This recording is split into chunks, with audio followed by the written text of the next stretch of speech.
There we go. One click. And we're back. Oh, I tell you what. Did you miss us? Do you know what? I could see you, Ryan Walker, clawing at the screen, pawing it. So, I'm going to quickly run off, and I'm so... I can't run to the fridge, because it's for the other side. Remember, there's beer in there. I got a beer! So, I'm going to run and grab some beer, and Roy... Oh! Navakas, what are you doing? Georgius, not you run and go and get beer. I go run and get beer. You stay on track. That'd be good. Don't drink and drive. Yeah, that is the theory of that one.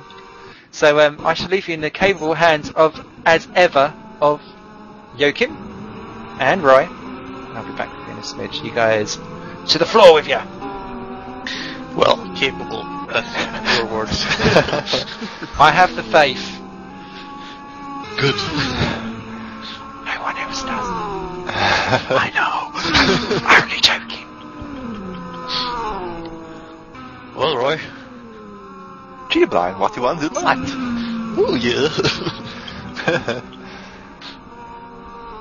So I'm just looking through the field, trying to see where there are anyone in the battle, but it's a bit disappointing, really, that no one is.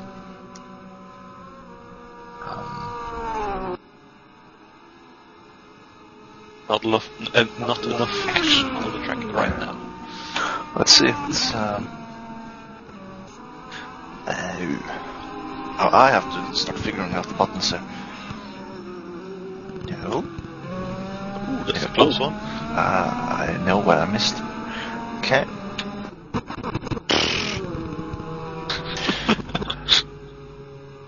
Like looking at a monkey with a computer for the first time.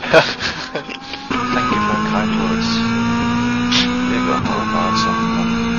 Hey, who fixed the indoor cameras? How about some on board with Mark Edwards? First position overall. Fourth position in GT2. It's not that race in GT2.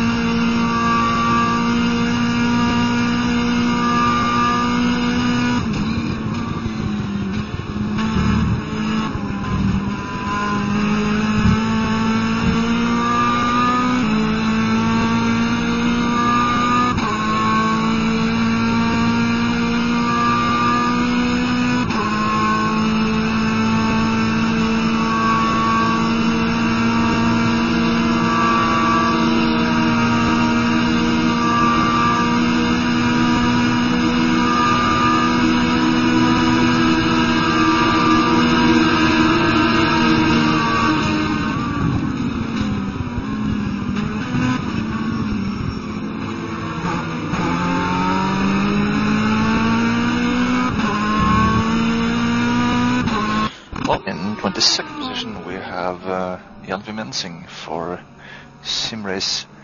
Oh, come on. Ver engine. What's it says? Ver engine? Yeah. I'll never get it. SRVN. Yeah. SRVN GT2. And he will rejoin the track in 5th position then in GT2. In his slightly modified Ferrari F430.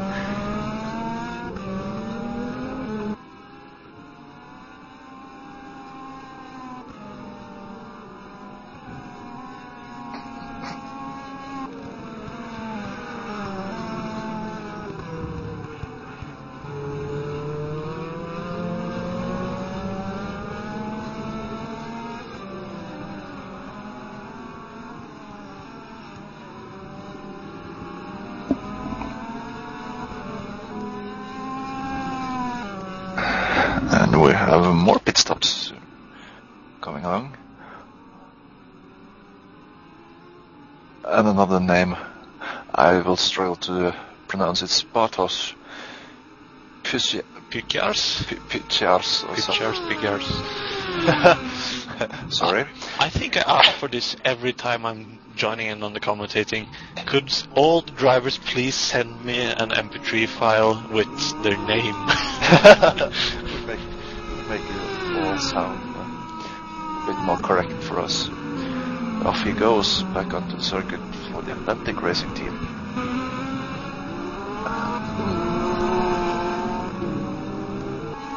And someone just joined us. Yeah. I don't know. Hi, this is John van der Geest, by the way. Oh yeah. I want to file a protest against the P1 car that hit Bartos GT2, but I asked where to do it because I'm not. I actually think I have to send a PM to George. Yeah, at the moment both George and Yuri is out onto the circuit, so... Okay, that will have to wait then.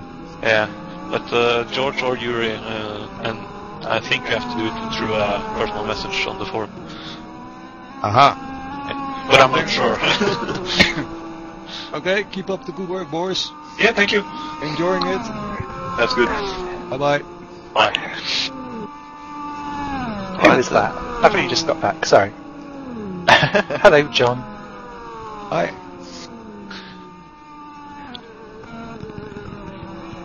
Can you confirm that for us, Simon? What's Protests that? are supposed to be PM to George or Yuri? What? Yeah. I think so. I would do because they are the admin people, so I'd assume they'd be the best place to send something to. Well, I'm gonna go to the forum then. Okay. Oh, have we got drama unfolding? Should I get out like any? I don't know if you get EastEnders over there, but if someone's doing a protest, then we have to do a. Okay. Well, this will be a big fat protest because we've broken our legs, the head came off, everything. Oh dear, there's not much left to protest for, really, then is there? Well, we're protesting smoking remains. it's sort of the last rights kind of protest, you know. Oh, Yeah, so sad. bless. Never mind. I had the same thing, you know. I had a great car, but then in the third lap, I don't know if you caught that, but in the third lap, 2 corners before banking, there was a big shunt into GT2, and I was right behind them, and it was too close, and I couldn't avoid, and I smacked into them. Oh The dear. guys in front, one of them lost the front wheel, but I only had damage in the front left splitter, so I could keep going, but it really hammered my top speed, so I was only able to do 48s. That was a bit of a shame, but I didn't want to come in because it would cost me too much time unprepared. So you wouldn't have made up that time by actually having a car that would go quicker then? Oh, no. When I finally came in my first pit stop, the total pit time was 108 seconds. I wouldn't have made that up. Okay, well, better luck next time. Indeed. Although that does sound like you deserve a. Oh, I was waiting for that. Thank you. That makes my day. There we go. You get the flute of shame, Oh, well. or just unlucky award. Oh, does that include a bottle of champagne? Go on then. And beer would do fine too. Okay. And a cuddly and a lady of your choice. Well, I like them black with big tits, if I may be so bold. And shaven. Everywhere. You like a skinhead? Oh, tell me all. I've got a nice story to tell you. This is a true story. I was in the bus. Does this involve something? But I was sitting in the bus yesterday. There was this beautiful lady sitting next to me, and I was chatting her up. She looked at my wedding ring, and I'm married for 19 years, so she looked at my wedding ring, and she said, well, it's a nice wedding ring. Can it come off? So I said to her, sure it can come off, but first I have to get my fingers wet. Well, she didn't like that, so the conversation was over. Oh my god. Suddenly this broadcast has gone X-rated. Yeah, man. I don't believe believe this is late enough in the afternoon yet. No, no. Oh, kiddies. What he means is that he needed to use a bar of soap Exactly. and water so he could create loving bubbles of goodness. But if So- you're in a hurry, you can just use the alternative method. Oh my god. Oh, this is getting worse and worse. I have to leave. You're So damaging John my went- Christian soul. Yeah, give him the whistle of shame. And she went... So, aw. Okay, guys, I'm gonna leave you to it. I think that'd be wise. This is getting out of hand. Yeah. Well, life is not all about racing. You know. No, that's true. You have No, to get it's your about fingers pit wet stops. also once in a while. Yes. Well, I like to get my fingers wet in a bath. So, we're going to continue on. All by yourself, you dirty. Sometimes you just have to take them as they roll. And you not always have a girl on hand, do you? No, I don't always have a girl. I don't really have a hand either. That's the problem. Oh. Fair part. There's some... Yeah, moving on. Simon's all by himself. I ain't got a girl in the we world. needed it. Yeah. So, yeah. Moving on. Anyway, we have a race, everyone.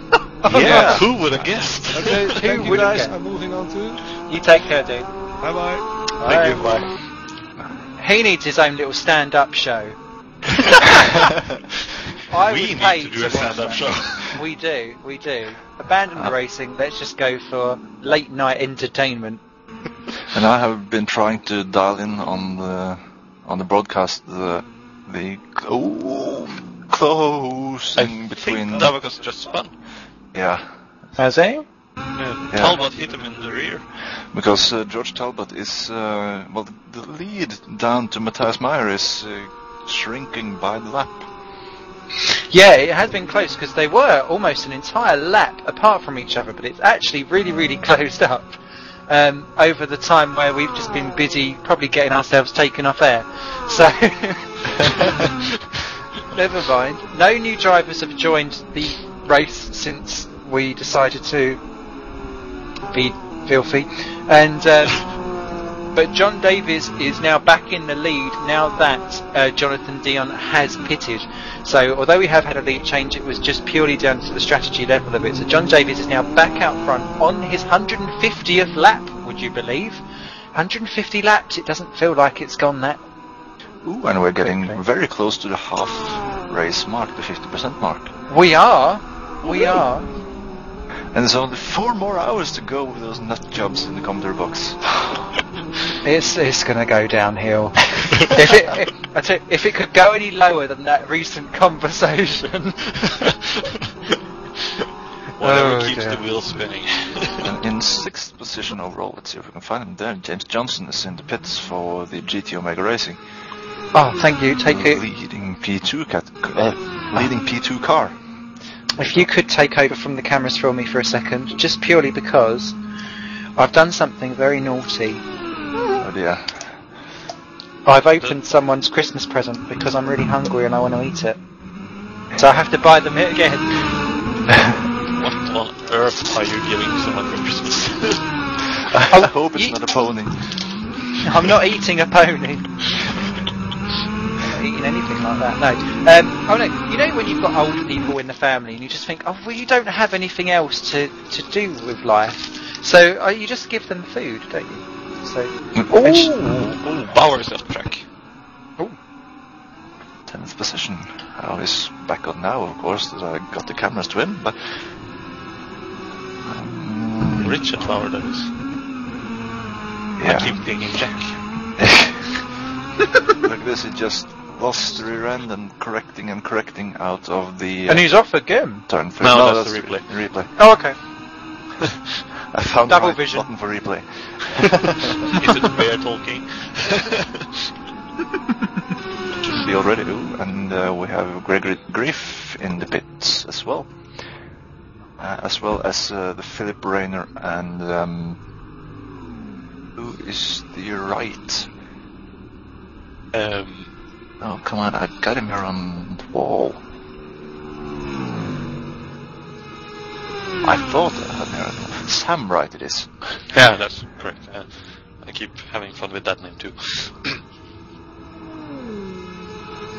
He just left bits ahead of us, so there you go. Ooh, and the battle for the GT lead is now within half a second. Ooh, let's join on that one then. But I love the Ferris wheel. Ooh, as Mike Edwards has just got round Roger de Clean, but then Clean peels off into the pits. So that The battle. Grief stays in the car, I see, so no drives from there either. Look This one look is at this close. battle. This is really raging. This is good. This is George Talbot onto the inside. Matthias Meyer is going around the outside. 05 Motorsports versus 360 as they come down the straight. Meyer's got better straight line speed. Oh, And no. Talbot is going to the pits. That was just teasing us at a battle. Yeah. Teasing us. Aww. Getting all excited for nothing.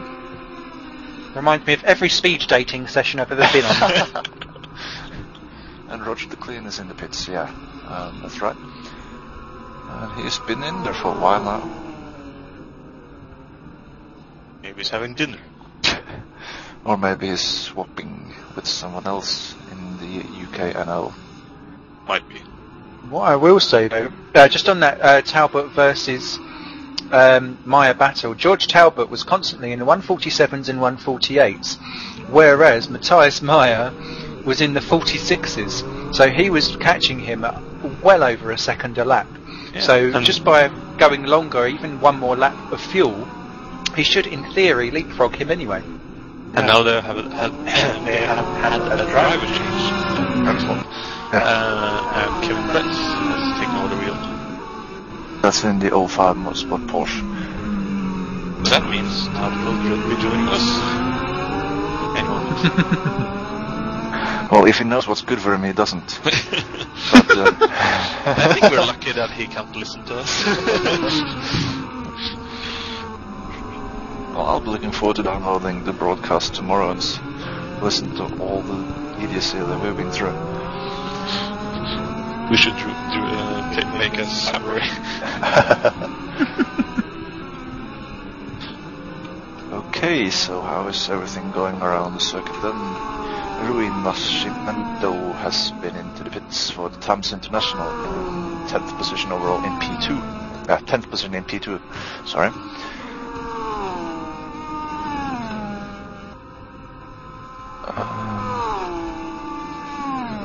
Okay, I've stopped eating someone's Christmas present. I'm back now. Yum yum yum. Did you leave something for them? Left the box. Yeah, it was the thought that counts. Leave a couple of. Actually, no. It was for my nan. Because you know what? My nan, she refuses to buy a DVD player because she goes, that technology. I'm like, Nan, we've moved on to Blu-ray, and she's like, Blue what? No. So she goes. I'm still getting used to VHS tapes. And then my sister's daughter goes, what's a VHS? It's like, oh no. Nan, go back to the 60s. Was that thing you could rent earlier? A video box or something? Yeah. Yeah. Did you ever have Betamax? Do you remember that? No. Betamax was out before VHS players, and they were like VHS tapes but tiny, and they only had one cock. Oh yeah, I remember. And because I've got a Betamax player, but just nothing ever. It's a bit like when they done the high definition DVDs. And that didn't take off either because Blu-ray ran out. Yeah. It's quite funny to see like all of the weird things that failed in the world. But one thing I do remember from back in the good old days is installing games with floppy disks. Yay! Yeah. 25 disks. Yes. 1.74 megabyte per disk. Or I've still got my Spectrum, and that's with cassettes. Oh yeah. Just a short little note here. During the race, actually, Remco de Wilde has taken over the wheel for the SRH Seno Motorsport P2 car that we got on screen at the moment. I'm not sure how long ago, but he was driving it at least. Oh, not much longer though. Oh my goodness, into the barriers he goes with Nascimento. And, Nascimento was, it's Nascimento. He was the person that started talking in the race, wasn't he? So maybe he was finding his go left, go right button.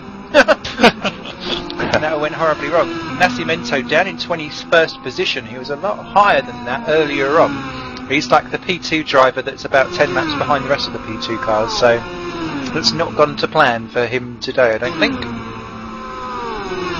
No, it doesn't look like it. Oh, and in the UK NL Ferrari we have... oh, come on. Bas Svartboll, I think. No, it's Boll. Boll, yeah. I thought they said boy. Svartboll is behind the wheel of that car at the moment. There you go.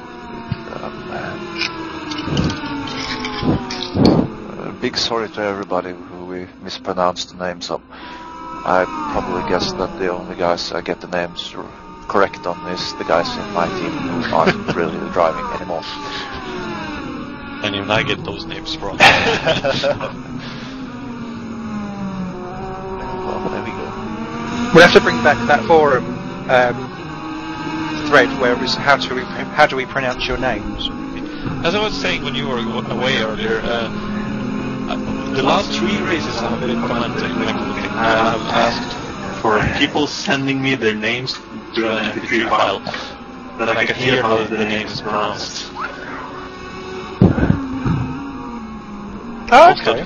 Most of the names I can do, but as you might know, we Norwegians aren't the best in English. And when the names come up with all these letters, oh my god! Where is... let's see. Well, as long as I can speak better than Petter and Henning Solberg, I'm happy. Okay, and on screen we have Gregory Griff who is chasing down Eddie Halgren. It's down to 2.8 seconds at the moment.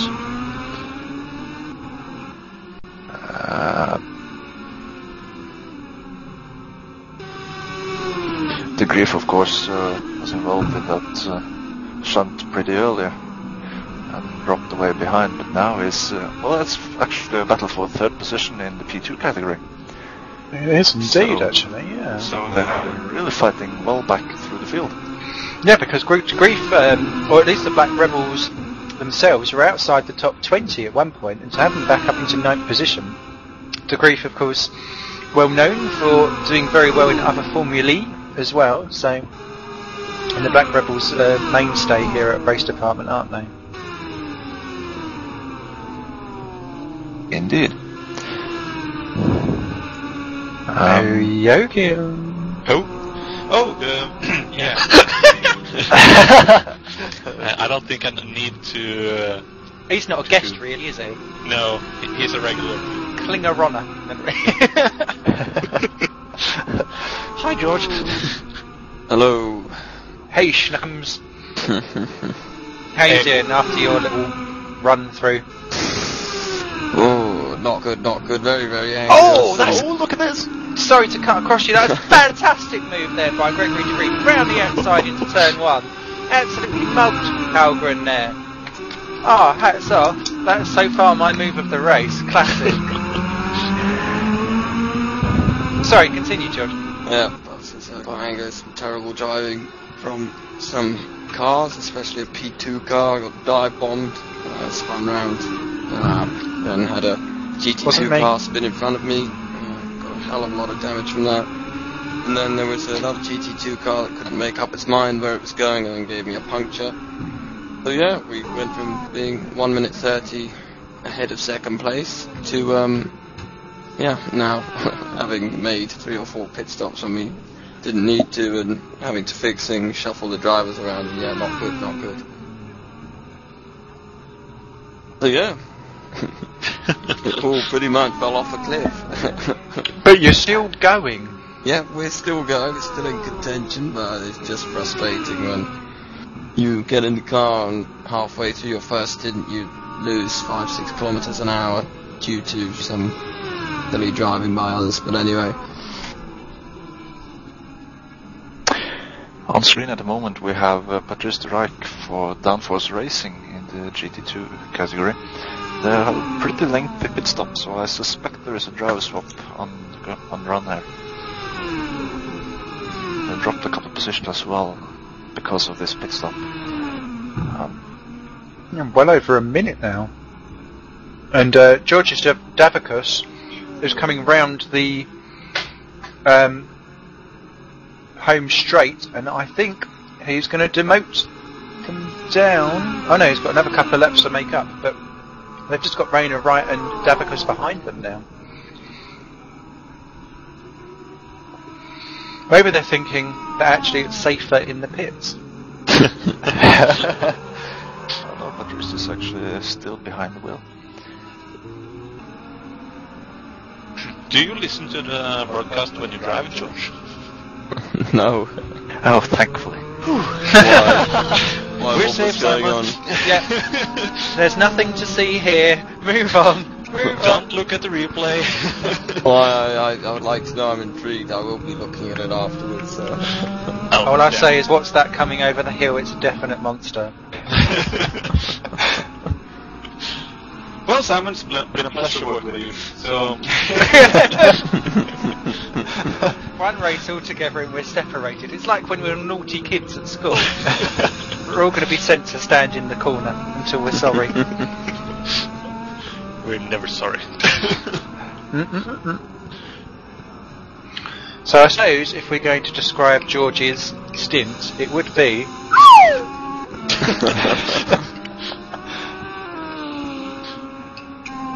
Not good there. Never mind. So, anyone vaguely close out on track? Or are we going to have to talk more stuff? What? We talk? We is shooting the brown stuff. Oh, yeah. Oh, Mudrack's in the pits as well. Oh, on board. How did you manage to get an actual on-board camera shot? I don't know, maybe I was having fat finger day. Not pressing the right button. You don't know either. What happened? Because it was all wonky earlier. It must have corrected itself. Loving that. It might have been due to my crushes with the router, so I had to restart the RDLMS program to watch. There you go. So let's enjoy a couple of laps around the circuit on board the Total Sim Racing Spiker Round. Nigel looking behind it. Absolutely. I'm loving the yellow lights on that car, actually.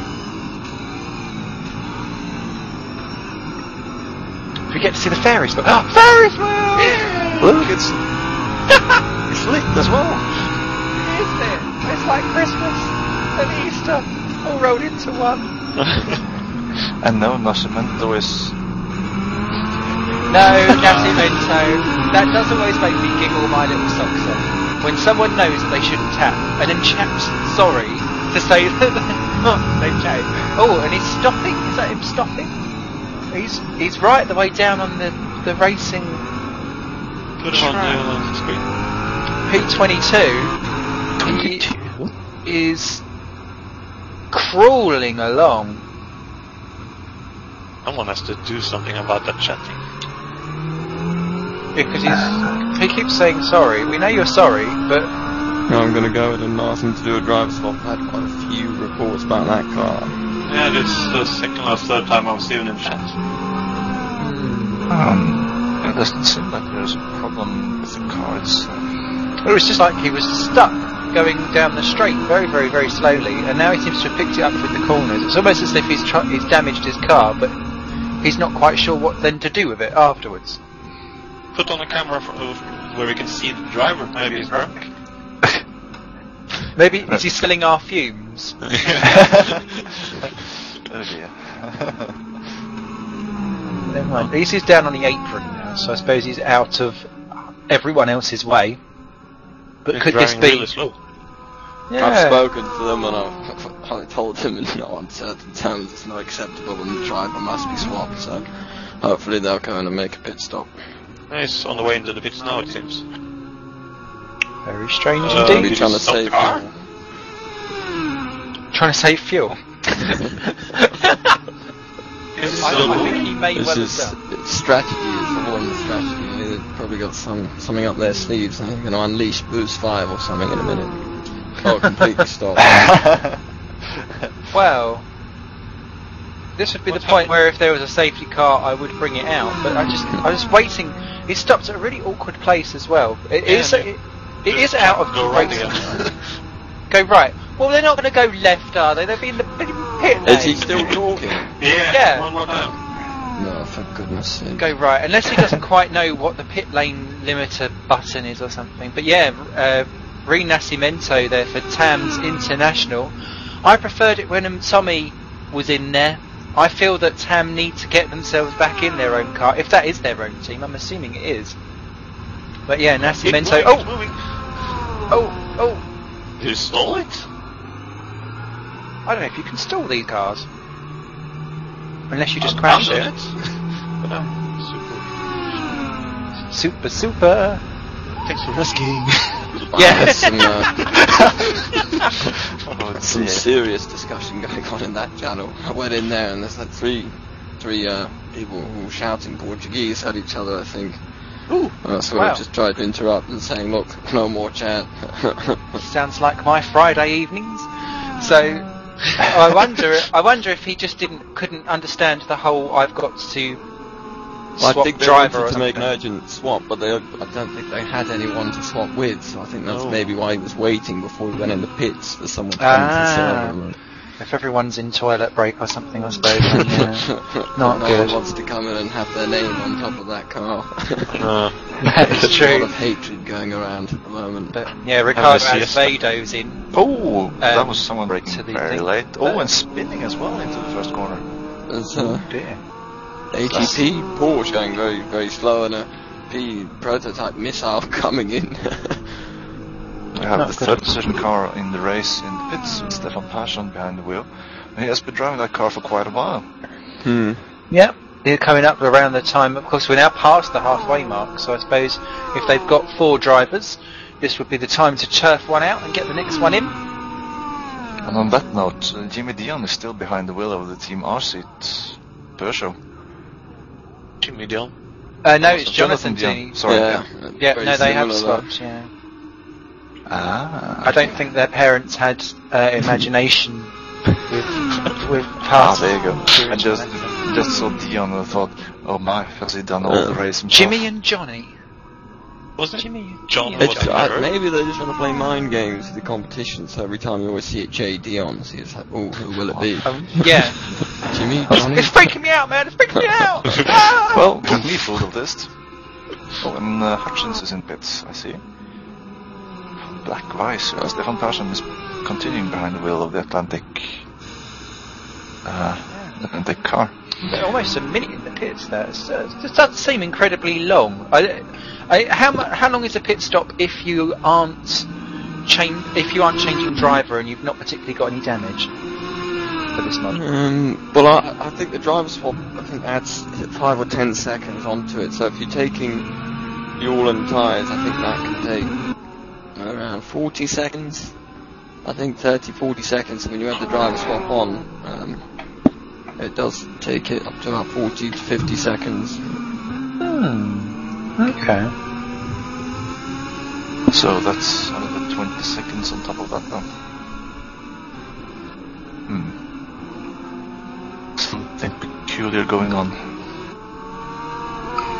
Well, I do like peculiar.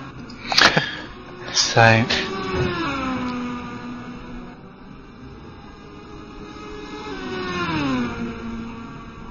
Just having a quick look into the forum. Erwin Navassia has just popped in there. Terrible season for us. Disconnection after driver swap. Let's hope R-Factor 2 doesn't give us any problems with that. I really hope, actually. I don't know when R-Factor 2 is going to be coming out for release, but I do hope that that is one of the things that they will look at. because it's something that does blight endurance racing just in general. So there we go. No, anyone here know when R-Factor 2 is coming out? Just in case, anyone? No. Go and check. No, didn't think so.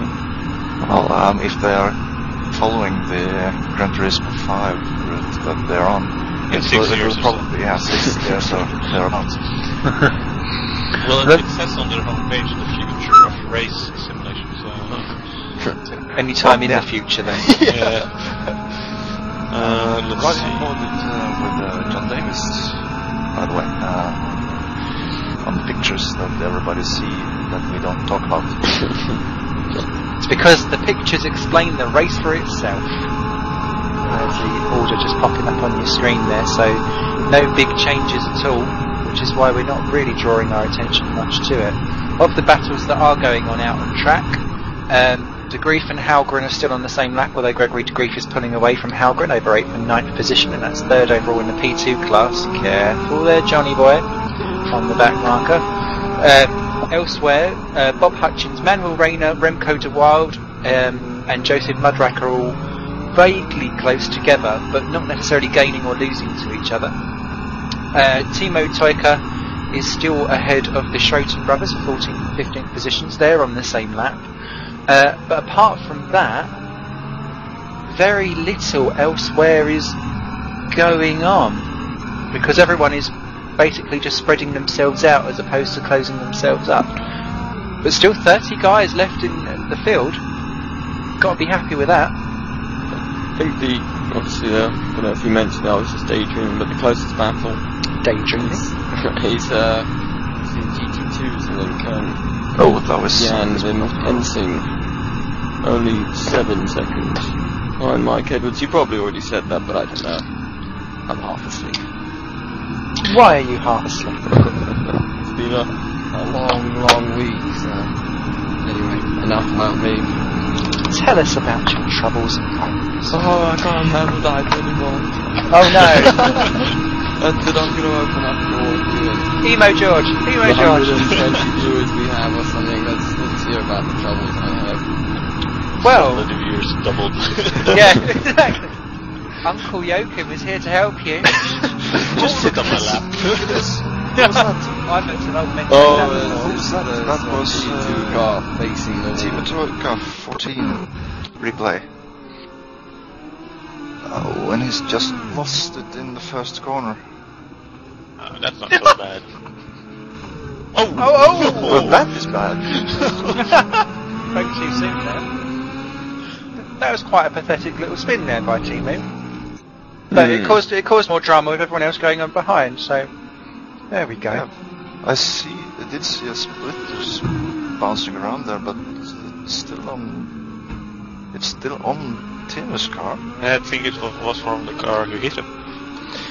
Okay, then we should have one prototype. Georgius Davicus spun, and on rejoining, unfortunately, Alvados spun trying to avoid him. As you can see on your screen, a slightly broken car. Bob Hutchins. Well, it's a shame there for Bob. The only driver that I can really call Bob. Yeah. So Bob 11. he is Bob 11 as opposed to Legs 11. Bob Hutchins coming round the banking there for Black Bison Motorsports. That's a shame for Bob because he's driven a nice and quiet race, keeping well out of trouble in everyone else's way. But not much longer. We've still got just over 3.5 hours left to go here. He's on lap 157. Our leader's on 167, and he is coming up not far behind second place man Jonathan Dion to lap him as Bob Hutchins slips down to 11th as he goes into the pits for repairs. And Timo Toika has spun again, has he? Yeah, in turn 1. I will be back in about 5 minutes. Alright, I'll be counting. I guess you will. Look at this. Oh.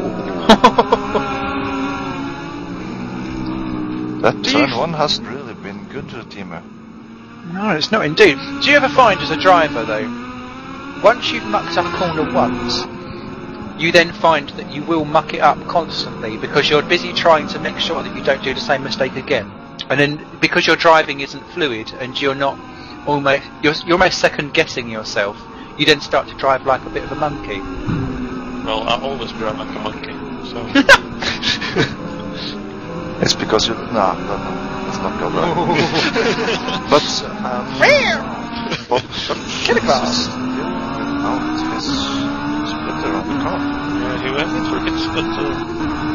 They might have to pull the driver's foot to get the front back on, I guess. maybe they don't have any spinners. Please swap it with another driver called Bob.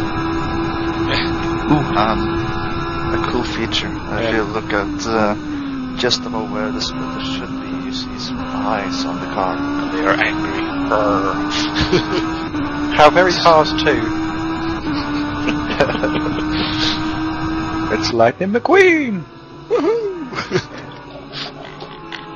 Actually, if anyone quite enjoys a decent kart racing game, not like proper sim stuff, but like kart racing where you've got missiles and stuff like that, the Cars 2 computer game is quite good.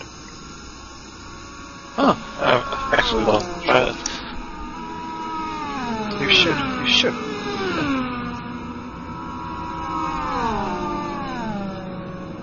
So is there anyone we haven't really spoken about? In 7th, okay, let's take that one more time. There's a battle for 7th between Richard Bauer and Gregory DeGriff. Where is my 24 sound when I need it? And Stefan Persson actually did overshoot the 23 because of those two. Okay, yeah. So that's the Grief up into 2nd position then in P2. Good overtaking once again there by De Grief, taking hold of all of the problems. Halgren's in the pits from 9th at the moment as well. And, well, the Black Rebels, what's he got? He's got a couple of laps to make up on James Johnson. Long time left to go still in this race. And what are you doing? And it's, we've seen it a couple of times now that anything can happen in traffic, so well, it's not all over yet. No, Gabon Nemsak in 4th position had done a dodgy at turn 1. And Halgren's... Oh, no. Driver swap disconnection. Boo. I think they had that one at the last round as well, which was my team. They managed to crawl up into the 3rd position class. What a shame. Very unfortunate. Indeed. So ME Racing P2, Magnus Dahlgren and Eddie. Magnus Dahlgren and Eddie Holgren. So out from the race. That's unfortunate there. That's both if all Scandinavian cars out of the race then. Because we have one car with only Norwegians and one with only Swedes. Now it's spread out with some Scandinavians on different teams then left. It's not good. We will, Brian. We must say that if it's not sorted out for our Factor 2, we will all tut and go. And that will be our protest as John Davies, our race leaders, in the pits from 1st position, obviously. So. And Bob Hodgkins is in pits again. Wait. Fourth time in equal amount of laps, I think. 4th time in 2 laps. Yeah, it's hurting him because he's dropped down to 13th position because through have gone Remco de Wilde and Joseph Mudrak. He's got a big gap over the Schroten duo, but that is really ruining Bob's chances of grabbing a top 10 finish here today if it doesn't get this sorted out very shortly. Yeah. Oh, look at the Ferris wheel. Do you know what, We're actually in the Ferris wheel. we are. Yeah. They should do Ferris wheel cam. Yeah, I thought that was one. It certainly looked like it. It's just got a nice little funky clothes. But interesting to see that how big a lead John Davis still have after going out of the pits. Oh, I know. They're just whipping the competition, aren't they? Exactly. That's the number 8 car as well. Yeah, that's the one who won the first race, and I believe they finished second last time round. So this is looking very good for a championship for them, at least. Definitely. How many rounds are in this season? 5. Do we know? 5. Okay. So this is the halfway mark of the season. Ah. And I wonder if we had our big 12-hour one yet. No, that's the final race of the season. Ah, awesome. So we started with a 10-hour race at Sebring, and we had a 6-hour race at Road America, and now we're here for the 8-hour race, and we have an 8-hour race at Road Atlanta in January, and in February, February 10th, I think, that's the final race of the season, with 12 hours of Le Mans. Oh well, I shall set up good camp for that, I'm sure. Someone's just popped in Dan Long into the shout box actually that R Factor 2's open beta is out already. I was looking to find the release dates, but there are no release dates out. I think that'd be wise, just to pretend. Maybe it's just never. It's a pipe dream. Yeah. But I was talking to one of the track designers actually, Scott Giuliano, who races for me, or has raced for me in another league before here, and they were doing final passes of tracks. Oh God, like March last year. So, but they kept on saying that the reason why they delayed it last time was that they'd been given a licensed track that they'd been asking for such a long time, and they'd rather delay it to get this new track in for the release date than just to push it out and then add it on later on. But he wouldn't tell me what that track was. Oh, and on screen we have a driver's swap, actually, with Ryan Mayfield taking over the 05 Motorsport P1 car from Tim Brook. Welcome to the race, Ryan. Looking very swish there still. Now 29 drivers left going on. GT2 battle is not too great with the lead because Matthias Meyer is still pulling away from Kevin Brent. Mike Edwards is third with Williamson 4. Baz Spartan Bowl is fifth with Richard Blocker 6th. Bartosz Page, that one, 7. as Vado is 8 with Sizu 9 and Santi. Santa Claus is in the top 10. Yay! Needs to get some reindeer going on. Yeah, just a short note there. The Acevedo car is actually a P2. Oh, sorry, yes. Middleton is rounding up the top 10 in the GT2. My fault. So, I think in GT2 Kevin Brent is catching Matthias Meyer. I believe he's been doing faster laps than him. Hopefully it will give us some sort of battle going on there. But yeah, Jan Wim Hemsing is saying on live timing is a second behind Mike Edwards. No, Dragus Harbour Barbara Streisand is not out yet. So, which one was that again? Bram is Barbara, isn't he? Good old Barbie. You switched to 19th place overall? 19. You should. There you go. There he is. I did hear you say battling with the satellite car. Look at this camera, look at this camera. It follows the Ferris wheel. It does! It does! Yay! We need to look at that camera. We do. We do. When we all go off for our 2 hours to go, quick, we all need to down some shots moment, we'll leave it fixed camera on there. I'm not sure how to do that, so that could be an interesting point. Press a button, any button. Press all the buttons. Yeah. If in doubt, hammer fist down on keyboard. By the way, since we're all talking rubbish here, if any one of the drivers do want to pop in for a chat, please do. We are in emergency here. Oh, we're never in an emergency. I can talk rubbish all day. Doesn't George have the admin rights so you can move people from channel to channel? Just to hijack someone. I can do that. It's not bad. It's How never does that one bad. get those admin rights? So, yeah, Dragus Harbour actually saying that Barbara Streisand represents their whole team.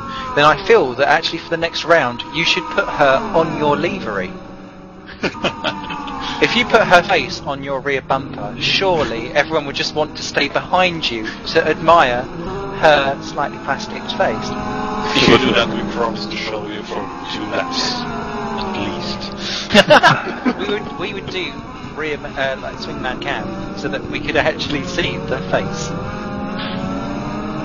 Thanks, play us on. That was so funny. This battle is actually quite close. But I don't know if you remember who else than Mike Edwards is in that car. I think Matt Strand started the race in the satellite F430. He did indeed. It's crowded. Okay. Because on the close. Because on the spotter guide I only have the name Mike Edwards. On that car. Matt Strand originally was driving the P1 car at the start of the season, but he's moved to the GT2 car. Ah, okay, I see. Mystery solved. Yep. Who needs Nancy Drew? So, yep, that is the best battle then that is out on track as Jan Ensing continues to close in, reel in Mike Edwards, and there's an awful lot of traffic ahead and behind them. Although now Brian Mayfield has cleared them, they should be allowed to battle each other quite fairly for the next couple of corners. Let's just take a quick look at their lap times actually, just to see what's going on. Last couple of times by, Jan Ensing has been in the 47.1s, 47.4s and the 47.3, whereas the not quite so quick Mike Edwards is in the 48.0, 48.5 and 48.9. So, here comes Jan. Much better run out of turn 1. Oh, he's going to push him right up against the wall there. That is Schumacher tactics, and that won't go down very well. And he actually brakes very early and says, "Oh, sorry, mate, I didn't actually realise that there was a wall." And I've just let him move back through again. So, good action there, and you saw that all on board. I tell you what, my eyes were wincing at that. That was coming towards the wall. So, great action. Jan Ensing up into 19th position, third overall in the GT2 category.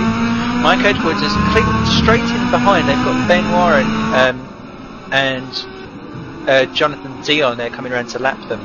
So it's always a good chance actually, because I've had it happen to me, and I've done it to other people, where people kind of are so busy looking in their mirrors to make sure that you let through the leaders, you can kind of sneaky through and try and pounce back on people and get back the position. Yeah. Obviously, it doesn't always carry so much weight in an endurance race, because if you're really that much slower, you will be caught and passed eventually.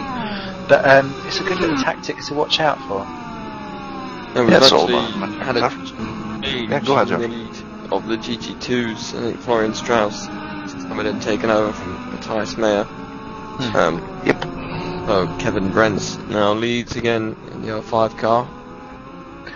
Obviously running completely different strategies. What will that do to my stint? Well, we had the issues, so it'll be interesting to see how this pans out and how many more pit stops both teams need to make.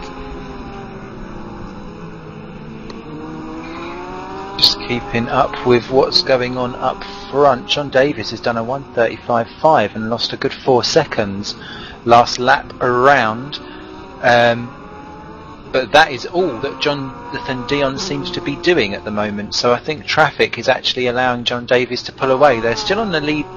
Jonathan Dion is still on the lead lap, and they are some 2 laps clear of Stefan Pearson in 3rd position.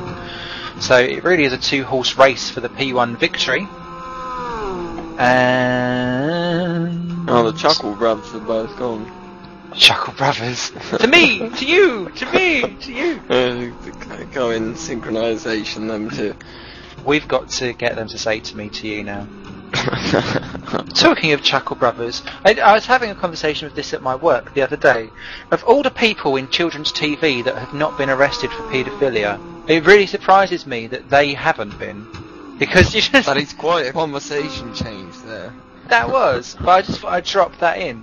I think we was doing that over our Christmas lunch, in which case I then had to explain to someone with diagrams what a spit roast was. So... and a Prince Albert. Because, what is the time? I don't know if I'll come out with it yet. We'll save that one for later. Someone just say Prince Albert to me later on, and we'll get onto that story because it's hilarious. Okay, while it's a smidgy bit quiet, if Joakim can say to me and Roy says to you, and then you repeat each other a little bit, you'll fulfil a slight lifetime ambition for me. Yeah, we just had a disconnection on my computer again here, so... what are we talking about now? Don't ask. No. Well, as I was starting to ask, one thing we haven't actually talked about during this race is the new feature on the cars I've seen. The class light. Explain. Well, it's hard for me to explain right now because I don't see the race actually right now. But I've seen some of the cars have this color of lights on the cars to explain which class they're in. And now Roy joins us again, so if he can keep on talking about that. Talking about what? I'm not that familiar with it. The class lighting. Yeah, what about it? Can you show us? And Can you explain a little bit on Can I show you the class lights? Let's see if I find the correct button here. There I have. Ta-da! If you see on top of the left side where the driver is, you see this yellow-orange light. That's the class lighting. That's a clever device, actually. So that it's designed for, well, especially the GT drivers to see that there's coming a faster car behind them. Because in the mirrors, that light is actually quite bright. I was going to say, there is an AI somewhere out on track. Believe apparently the AI version of Dalgren is around the track. Because Ben Warren's out. Ben Warren's out from 14th position. I can't see you among Magnus Dahlgren because it just clicks on my screen, but Ben Warren is out from 14th position with a DNF. Oh no. I'm assuming that is a disconnection, but yeah, I can see because Magnus Dahlgren is suddenly on 166 laps, but he retired a lot longer before that. Almost hit the pits there. I can't even see his car on the list. I can't find it. No, it's not showing up anywhere, but I'll keep an eye on him to see if he's clocking up more laps, because Ben Warren's 14th with 163 and he's 15th with 166, and that doesn't make any sense to me. Oh, I'm missing number 15. Mine on my screen goes from 14 to 16. So I think there is anyone spots that car going around on track. It's the chrome, red and black car, I believe. I'll have a little look. Yeah, I mean you've got 11 laps to catch him out before Kevin Brents catches in the GT2. But there's Jonathan Dion pops in from 2nd position, as does 5th place Gabor Nemsak. Yes, indeed. And I did see another open prototype, which is standing at the beginning of the pit road there, but I'm not really sure which car that was. Yeah, so plenty of stuff coming up. Of course, we're coming up to the roughly around the 3-hour mark in the next little bit, and we've been told that if the cars are able to hold about 90 minutes of fuel, then obviously this is the 45-minute mark. This works quite nicely for a pit stop and potentially driver change if you are running a free driver strategy here today. Simon. Yeah? What's up? We have a guest. Yes, will be me. Koen Verlinde from the 25 car.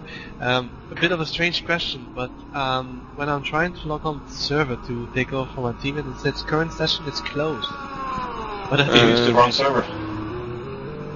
I use a server where there's 31 people on it. That's the correct server. That is very strange. But let me have a look. I'll try logging out and trying to come back on the server. You're using the correct password? Gear, right? Probably best not say that out loud on the broadcast. that's wrong. Well, too late.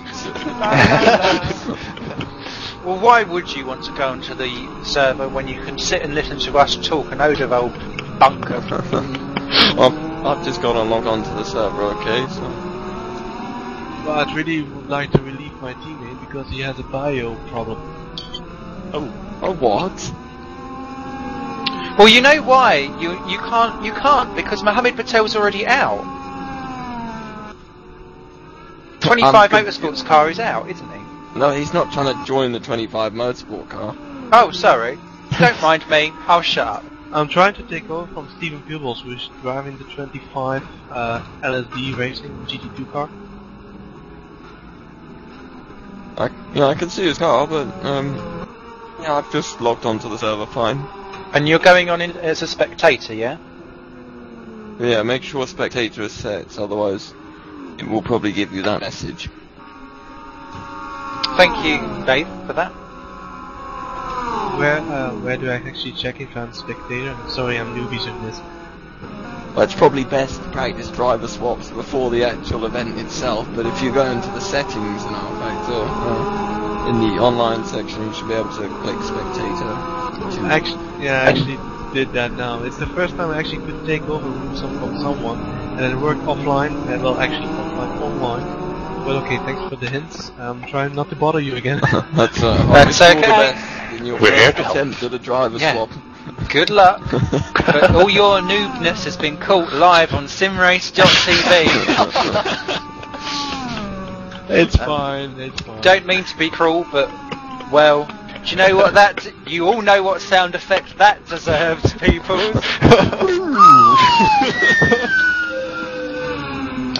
Actually, on screen, one of my mysteries have been solved. It's Matt Strand behind the wheel again at the Satellite Racing GT2 Ferrari. Woo! Welcome back, Matty Poo. So, yeah. So, don't know what happened to Ben Warren for SRS Racing, but they have retired. They are out. Magnus Dahlgren's lap counter isn't going up, by the way, so I don't know what's gone on with that little drama. Oh, the rain. Yeah. Go ahead. Yes, Joakim? We have a guest again. It's actually two guests. Two? Yeah. Oh, Two in one? And we've got probably got a Rainer's retirement on our hands because that engine is smoking quite a lot. It's smoking hot. That is smoking. And, well... Smoke smells. It does. That smells worse than half my cooking. It's a huge crash into the pit wall, and it was clobbered by Siso afterwards. And both our guests went off. I don't know if we can How do see you it. crash into the pit wall? With great difficulty. That takes Catch it on the commitment, stream, that does. There we go. There we go. Oh! Whack. I see There it's you go. now completely night time. Completely dark, and it will stay like this to the end of the race. Awesome. Yeah. Loving that. But yeah, well, Rainer and Knight, right, their car is still parked there. I think they should take the hints that the fact it's not going forward. Yeah. It needs to get removed a little bit, just a little bit. Unless, maybe they're trying to do this whole, like, rock the chair and it might go someone. Go I on, don't know, go I on. think they're probably learning from their teammates who were involved in that initial smash near the start of the race when there was that. The other LST GT2 was just sitting on the side of the road without back wheels. And when they were there for a little while until they just, oh, there we go. Ah. Oh, we lost the AGP consortium car. So yeah, So that is Rayner and Wright now out of the race. Unfortunately, that leaves us with now just 28 teams left. 27 teams left in the running. So Georgios Stavrakis is still running, currently showing in 30th position, but he will move up to 27th by the time he catches up and does all those laps. So, well, Rayner and Wright, they did look like they were a cannonball on a mission for most of the effort, because they kept finding themselves involved in various problems. But now that they are out of the race... Oh, James Johnson, 6th position, facing the wrong way at turn 1. He's back going again now. I can't quite keep my car in a straight line. I'm a drunk gerbil at the wheel. I've just eaten my nana's Christmas present.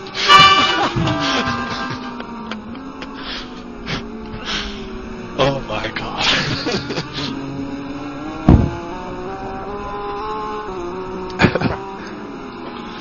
So how's that brown stuff going? I was thinking about pointing out that David Horvath is behind the wheel of the Hell Racing Team Hungary car, position 5th overall. I'm not really sure how long ago that driver swap was, but I haven't noticed it until now, at least. So there we go. Hello, David. Anything else going on the track?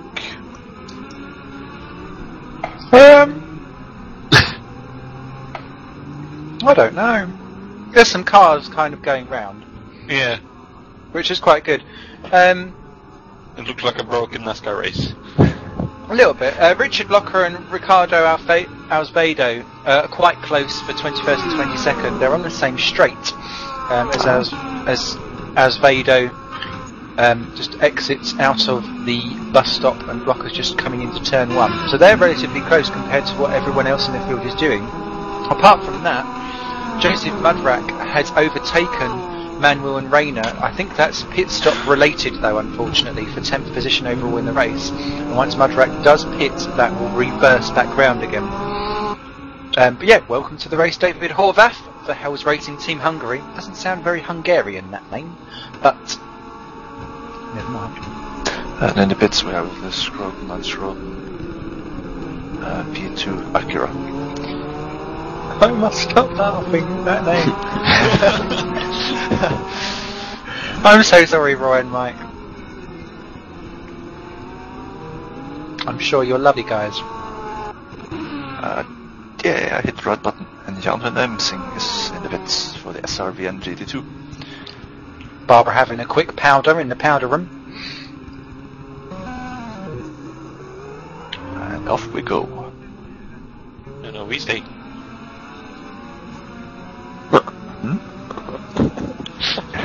I'll tell you who is me. Roy didn't take that one.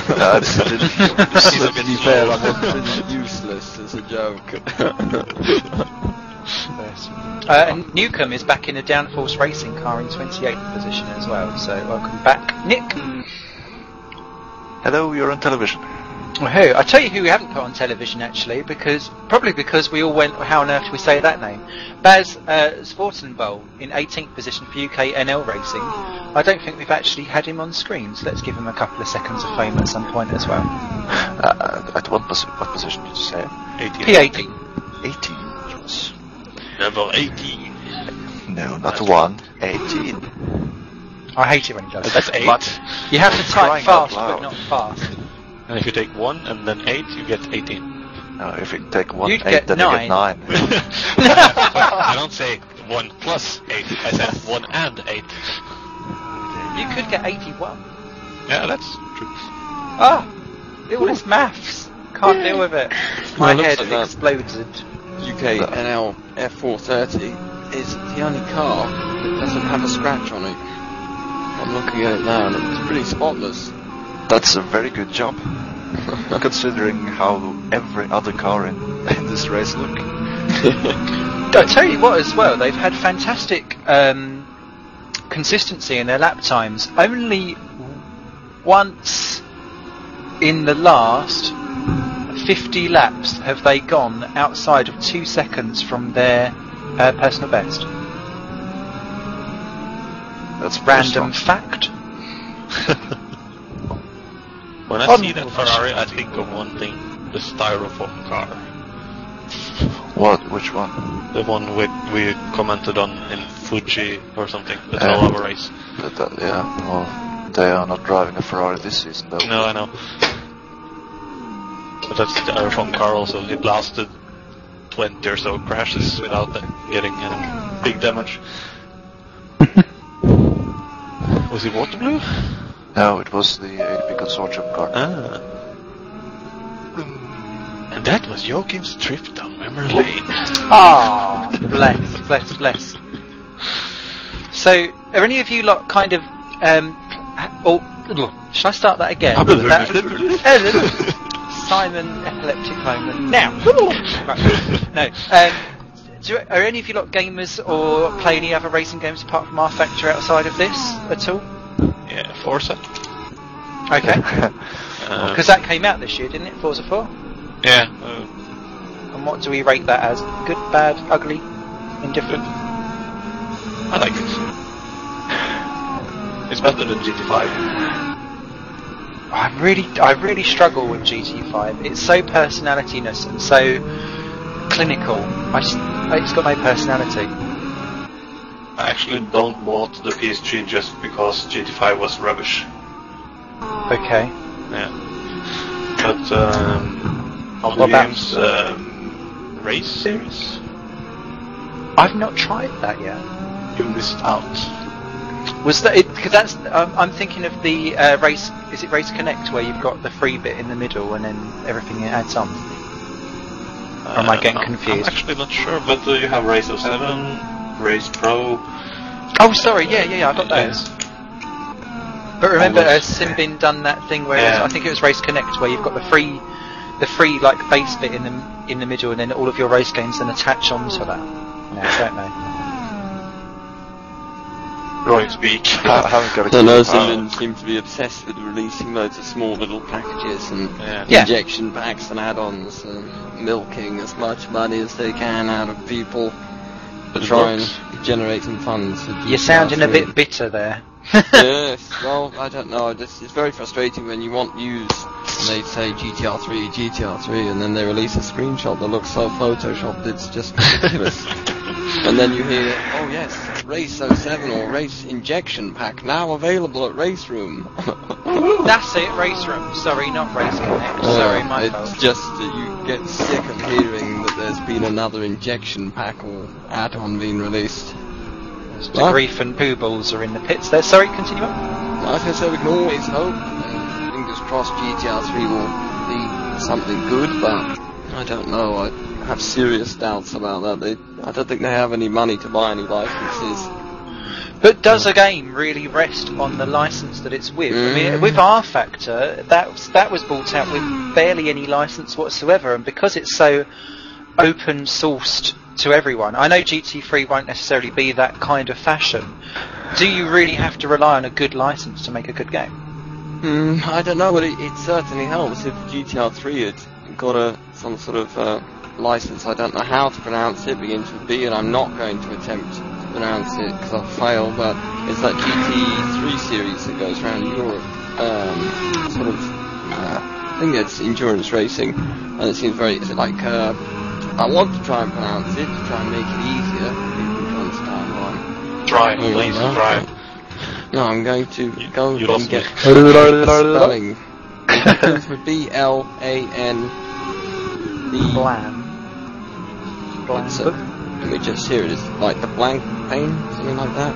Series GT3s. Yeah, that's been very, very popular. And if GTR3 could get a license like that, and get all the cars in, I think it would be very popular. But as shown with that teaser, sort of selection of screenshots and sounds that they sent, you didn't actually see any licensed content in that. You didn't see any badges on cars. It was just panels. And we're all left to try and guess what car's what. I don't know. May I shout in a little bit about the race that we have on the monitor? No. No, Okay. I'm having a discussion about racing. We're in racing debt. games that are failing us. Well, you might return to that in a little while. Colin Falinda has taken over the LSD Racing GT2 car, the number 25 car. And who was it? Was it Kevin Ledoux who did take over for Gregory the Griff in the Black Rebel P2 car that we have on screen? Simon? Oh, yes, you... We have a guest. Oh dear. Who do we have? We have a guest with us in the studio. This one you actually can say the name for, Simon. Oh god, I can. Yeah. It's... Hello, Dragosava. How you doing? Long time no I'm see. alright, Simon. How are you guys? Oh, we're having a blast. Yeah. It certainly sounds like it, certainly does.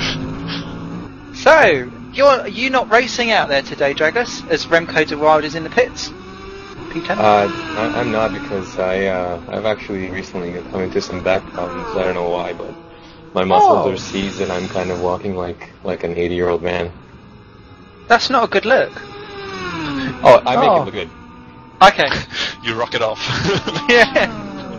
That's pretty much what I have to do. I'm just like bobbing from side. I'm like a penguin, but an old one that leans over and is in a lot of pain. Oh, bless. That sounds like something we should have as a pet toy on a windowsill. Everyone needs a pet Dragos on their windowsill that you can just bop from side to side. I was just wondering if we were talking about the penguin or me. We could do a hybrid. We could put your head on a penguin body. That's very true. And then it bops to Barbara Streisand. I would much rather have a nice, like a mock-up sized me go into like a 1/18th scale Ferrari or something. That'd be fun. Spartan Boys also in the pit for UKNL Racing. No position changes going on the screens at the moment, which is why we are babbling. I believe 19th place overall, Matt Strand is now less than 5 seconds behind Jan Ensing, who is very close to Spartan Bowles in the pits and he's lost those two positions. I was looking at the live timing and it looks very close.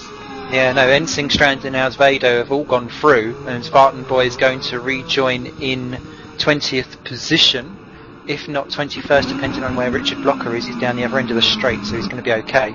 But yeah, Ensing, Strand and Alsvedo are all closing in on each other, so it's going to be a hot battle very shortly. But oh no, get better soon, Dragos, that's no fun. We need you out there, causing melee, like mayhem. Well, let's see what I can do. I haven't been racing for quite a long time, so maybe I've lost the touch with it. No. So, anyone you're particularly cheering on today from the sideline? I have been watching a bit of the broadcast, but nothing too serious. I'm just enjoying the racing, to be honest. I like some of the... I mean, it's fun to see the P1 and 2 cars try to pass the GT2. Sometimes they get held up there quite a bit, which is entertaining, because I just wonder who's going to crash into who.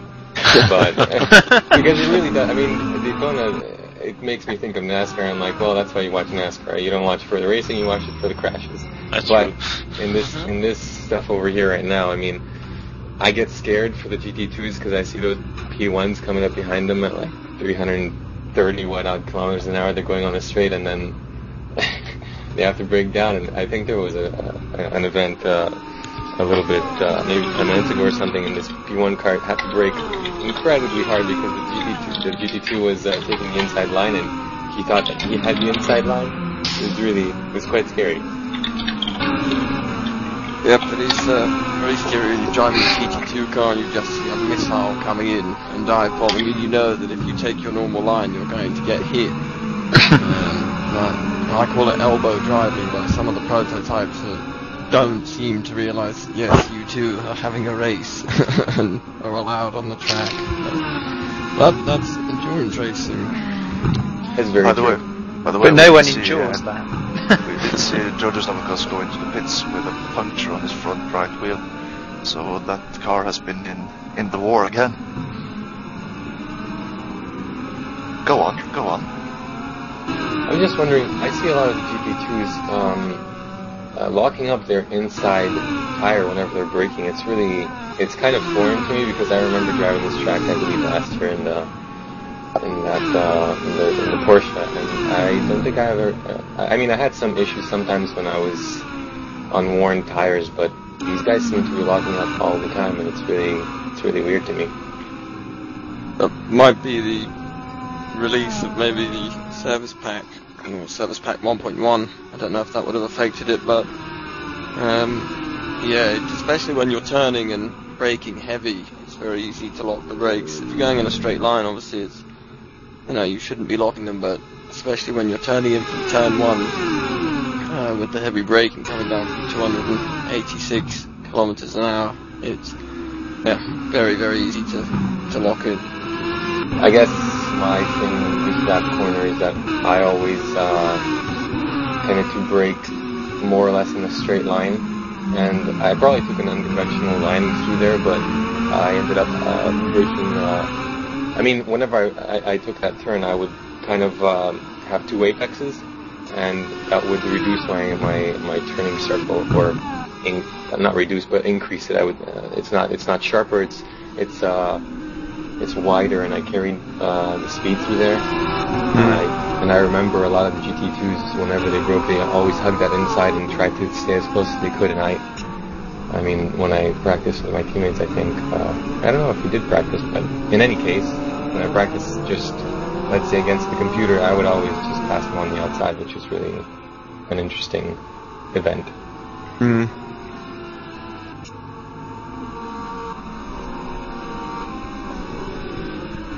Which team were you part of in previous seasons? I think I raced in Season 1 and Season 2. In Season 1 we were racing P1s and GT1s, I believe, and I raced the Epsilon Muscati, I think. Yep. And in the first race at, I forget where it was, but it was a fictional track. I scared the crap out of my teammates because there was, oh man, I wish I remembered the track name. Maybe Rattlesnake? Yep, Rattlesnake Point. There we go. So there's a really fast S's there in the P1. Well, in all the cars, those were very fast corners. They were full throttle for the P1 cars, and you ended up going about 260 at the final corner before you had to brake down to the final, I guess, hairpin and sorry right turn. to interrupt you, but 18th place overall, Matt Strand has just made contact with a lapping car that he was going around. Nigel Middleton, I believe it is. Not quite sure what has happened there. Matt Strand going for the outside line. Nigel Middleton sort of drifts off line, and Matt Strand has absolutely nowhere to go and takes a hefty whack.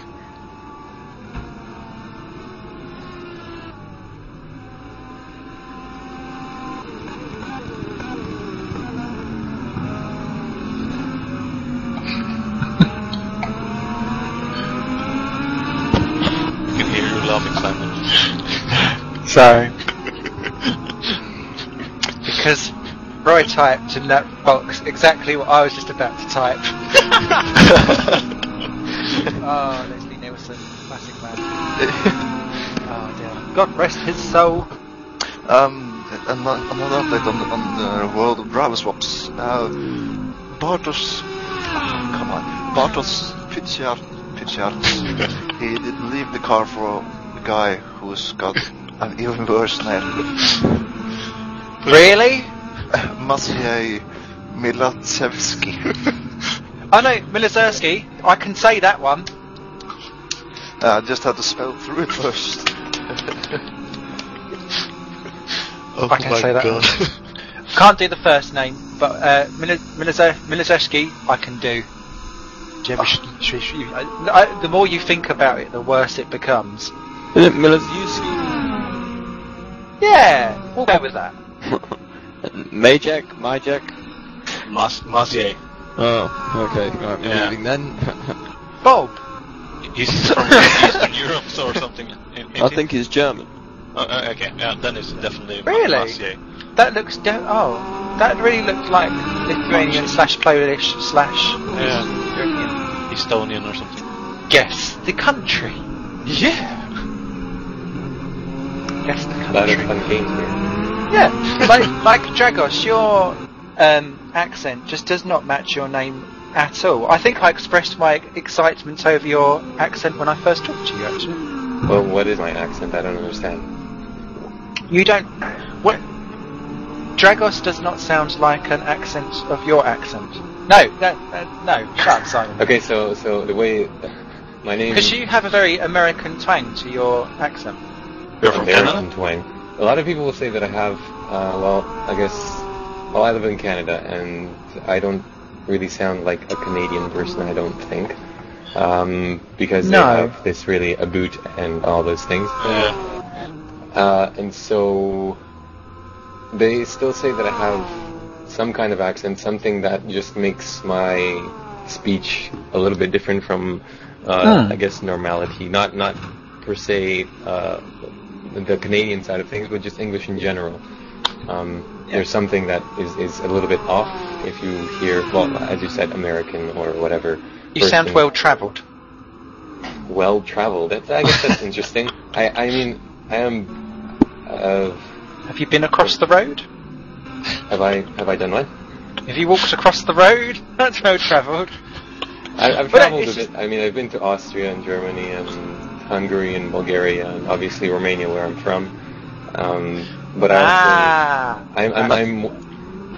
well. I mean, I can.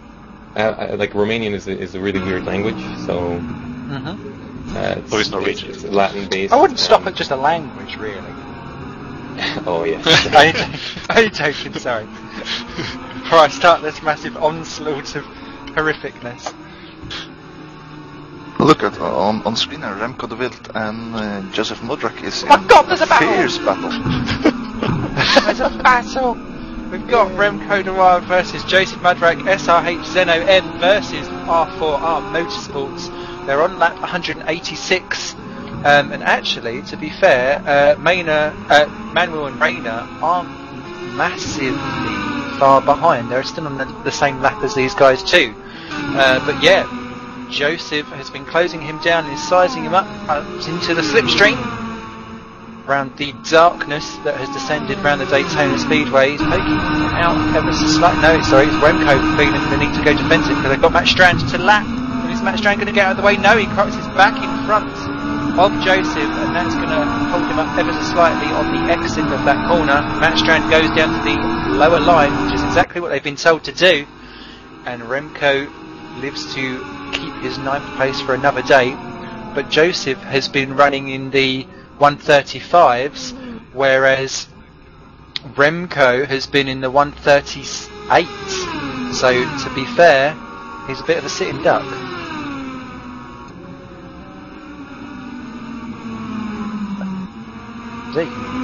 Just see under braking there down into turn 1, he just eats it up. That's nuts. So he can't go to Weight Watchers if he keeps eating into the gap that way. Won't help at all. I won't go into Weight Watchers after polishing off my nan's Christmas present. Yum yum yum yum. Very chocolatey it was too. Joseph, they're choosing a slightly wider line into that corner to try and enable him to get a straighter exit out of the corner and therefore get down on the power ever so slightly earlier. They've got Nigel Middleton up ahead that they're going to come around to lap very shortly. But Joseph, once again, sizing himself up for a good opportunity, but I don't know if he's quite close enough to get round on this bank curve. So they're going to catch Nigel Middleton before they get anywhere, and I think once again traffic may play a better role. No, they're well past the Total Sim Racing guy who's in 24th position overall. Who's that? That's Dehan up ahead, who's a guy we've not even mentioned yet, who's out there in the car and getting very much in the way there of Joseph Mudrak. Has to take avoidance action to get round the driver. And yeah, Gilles Dehan, obviously trying to make his name sound like Gilles de Ferran, maybe. But SRVN in 22nd, just getting slightly in the way, and I think once again Remco has the luck of the draw with the traffic. I mean, you guys are capable racers. Oh, as Remco there is now being caught out in the traffic with Robin Toll, so immediately the gap closes back up again. Do you find the traffic is one of the biggest challenges in an endurance race? And nobody answered. I think the traffic depends, because I mean, they're the trickiest bit, I would think. When you're racing for position, it's a different story, and you know what to expect from the other racer in front of you. But when it comes to the traffic, it's like I mean, there's rules set out, but each driver, I suppose, interprets those rules a different way, possibly. And they don't choose to, stay on the inside line or keep your line, your racing line, or so on and so forth. And some drivers like to give way to people behind you, but then it screws them up because they know that they're supposed to do one thing, and then traffic's something like that. And here comes Joseph, thank you for that. They've got Horvath trying to lap the pair of them. This is going to be free wide into the corner. It's not going to work. There's contact between Horvath and Remco, but Remco comes out of that one on top. He obviously wanted to keep his foot in just to make sure that he kept the position, because he knew if he backed off, Joseph would nab him with his 9th and 10th positions. And well, David, I don't think will be particularly pleased with that, but then going through wide into that corner is never going to be safe, is it? No, it's not. I hear the echoes of everyone stunned to silence. I'm just reading in the chat box. Okay. If anyone's got any messages or drama, please let us know. But yeah, Remco continues to cling on for SRH Zeno ahead of Joseph Mudrak, who's once again just straight onto the back of him, closing him down, because there's a good almost 2 seconds a lap faster. So he should really be finding his way through, but Remco's just managing the traffic perfectly, and they're all arriving at the most awkward time for him, as there's Kevin Brents there just moving out of the way nicely for Remco, who's gone into the barriers! Oh no! And Joseph Mudrak 360 to try and get out of that. He just went in too deep, was busy following David Horvath, and maybe he'd done the same braking as what he does, but obviously Horvath's a P1 and he's a P2, and that's going to really struggle. Maybe just caught him out, off into the barriers. Not good at all for Remco. Keeps 9th position just because Joseph spun in avoidance. So, luck of the draw, Remco stays 9. How damaged is that car though? Wrong button. Let's see. Is he on board? Is he having to do his steering angle or anything? I'm not sure. Looks good. Yeah?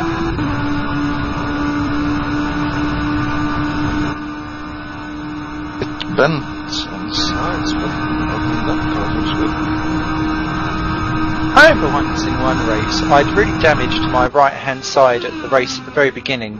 So I ended up purposely hitting someone, it's a barrier on the left-hand side, so that I could be bent on both sides so it would still run straight, in a straight line. And it worked. It was quite good.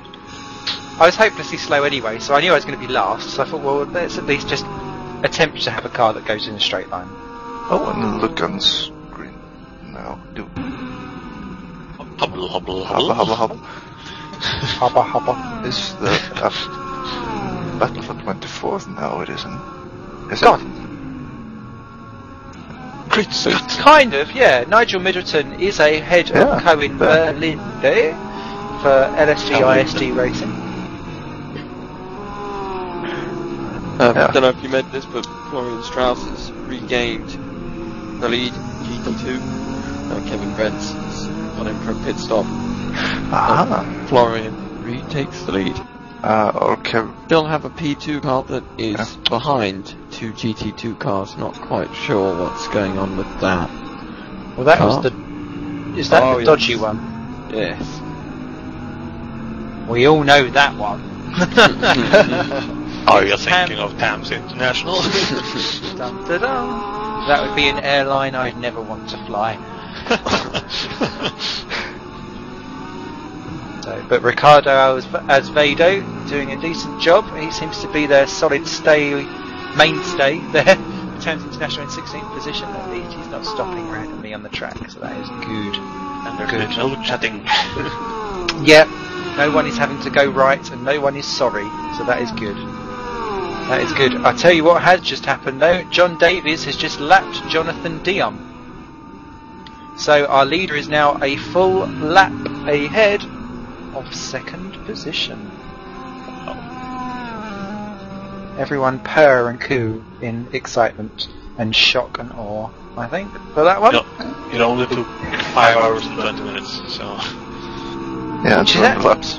Yeah. So quite close then, really. Yeah. Well, we ticked off the 200 lap and lap 203, and not 204 even. When was the last time we had a restart? Last year or so.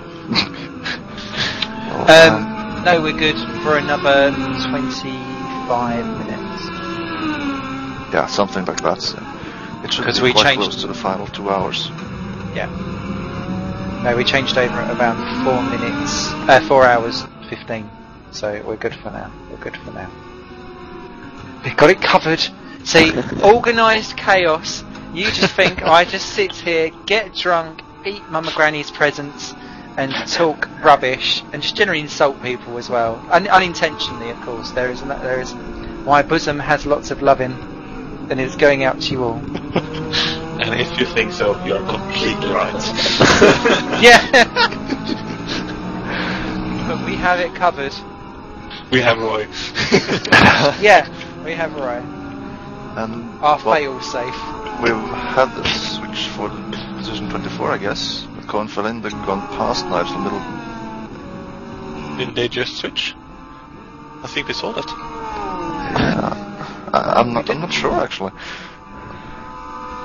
I was just getting all excited because in 2 laps' time, Georgios Dabakos will have overtaken all the retired cars. Woohoo! And then he will be up into 27th position. Awesome. Who's that into the pits? John Davies, our race leader, is in the pits. So suddenly he will now no longer be a lap ahead of everyone because Jonathan Dion has gone through and is actually off the track trying to get round Robin Toll. So that didn't work, but he's going again now. So that will eat into John Davies's lead. I don't know if there'll be a driver swap.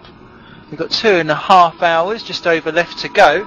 So depending on how many drivers they plan to get through, we'll see what happens with them. But no, 27 drivers still remaining. Our retirements then, that I can see anyway, we've got Ben Warren disconnection for SRS Racing on lap 163. Magnus Dahlgren done 166 before the same thing happened to him. A crash for Philip Rayner and Knight for AGP Consortium down at turn 1. David Nichols caught one of the sleeping policemen and went off into the barriers on lap 128 and ruined his suspension. Ricardo Edelman disconnected at 114 laps in. Erwin Lavassier, same at 99. And Mohamed Patel at 84. With De Vries and Laura Reyes, although it was Laura Reyes that was in the car, only got to lap 7. And we did lose someone right early on as well who's disappeared out of the list.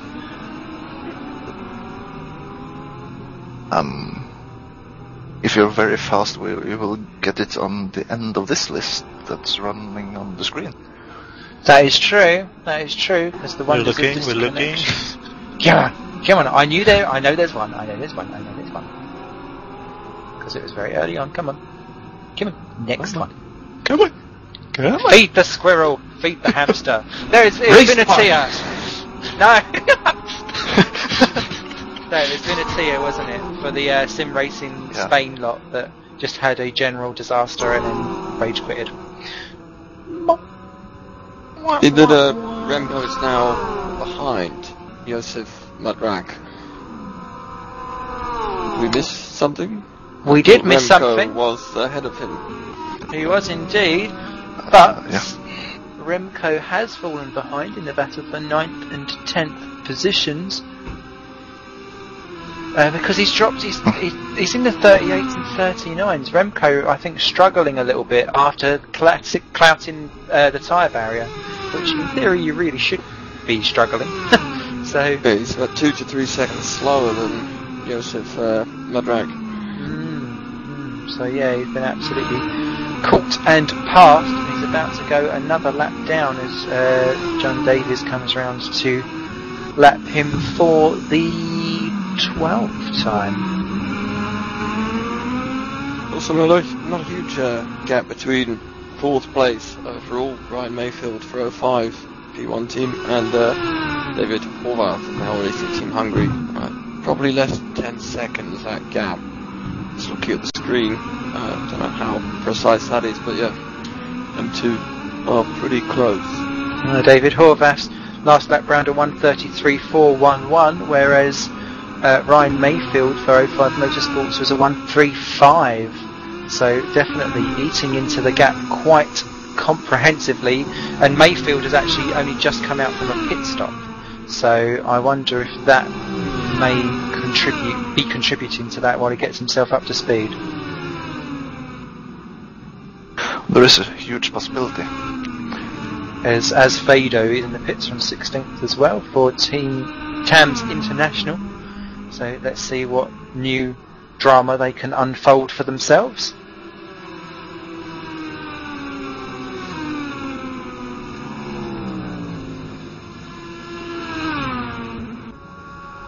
Impressed, we've still got over 110 viewers currently watching the stream. Really? So people have stuck with us. I'm one of them. Okay, 109. Well, thank you very much for sticking with us. It's a pleasure to have you all with us here on simrace.tv and RaceDepartment.com for this Race Department's LeMans Series endurance race. Whilst we won't have action-packed battles for the entire 8-hour event, in which case I would probably be a sweaty mess, which I don't think that would attract more viewers. We can at least have a good old shindig entertainment, you plenty of ways to interact and get involved. We can all just have a laugh. Spartan Ball is catching Matt Strand. He's going about 2nd a lap quicker than him at the moment. That's 18th and 19th overall in GT2. I believe they are. Not quite sure what position they're fighting for. It's 4th and 5th.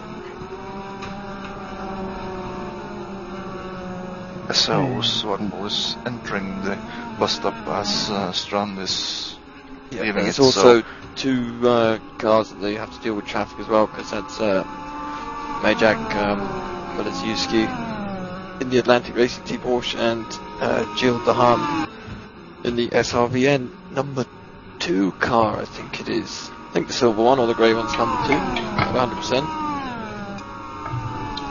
I've just been poked. Ooh. Yeah, Mr. Tasting poked me as well.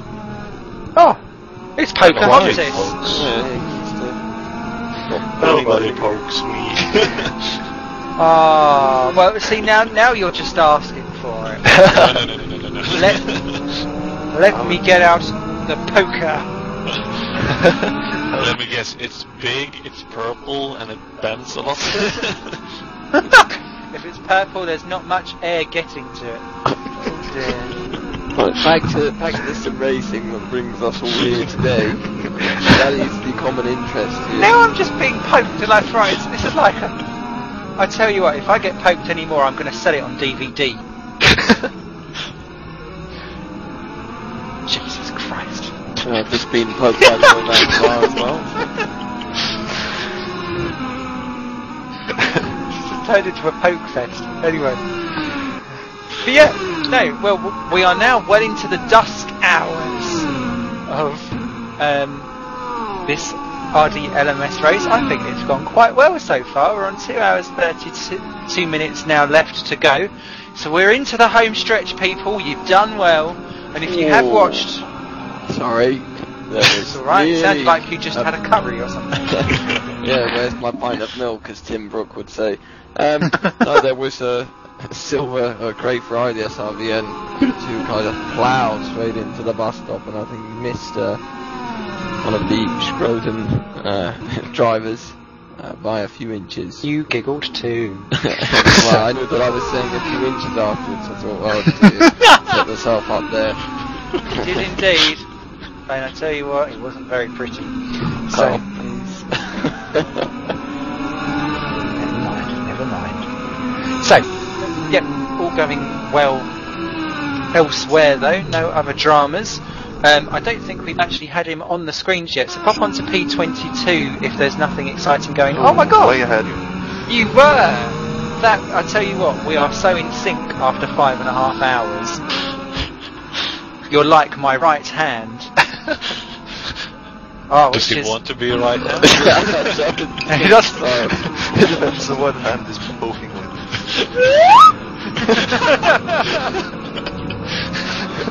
But, and who are we looking at? Gilles de Haan. So, hands on for Gilles de Haan in 22nd position. So, welcome to the race. We've not had a chance to see him. Oh, Schroten is taking an alternative line out of that corner. Remember, black stuff is good stuff as they go round the banked turn.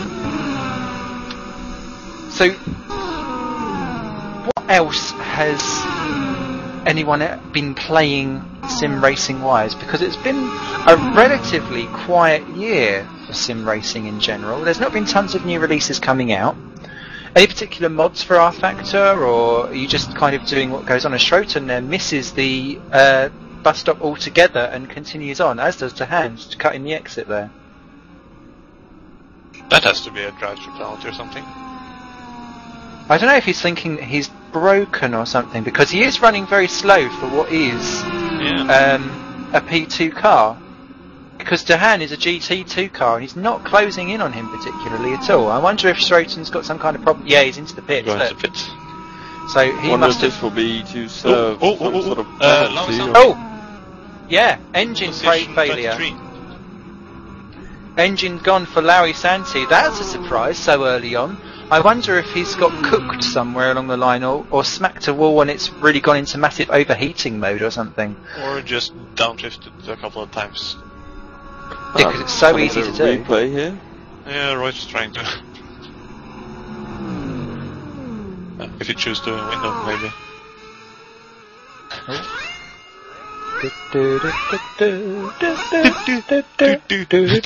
Yeah. It was only because they were going backwards, and I was like, oh. So let's see what happened. So yeah. Huh. It just That died. looks more like a...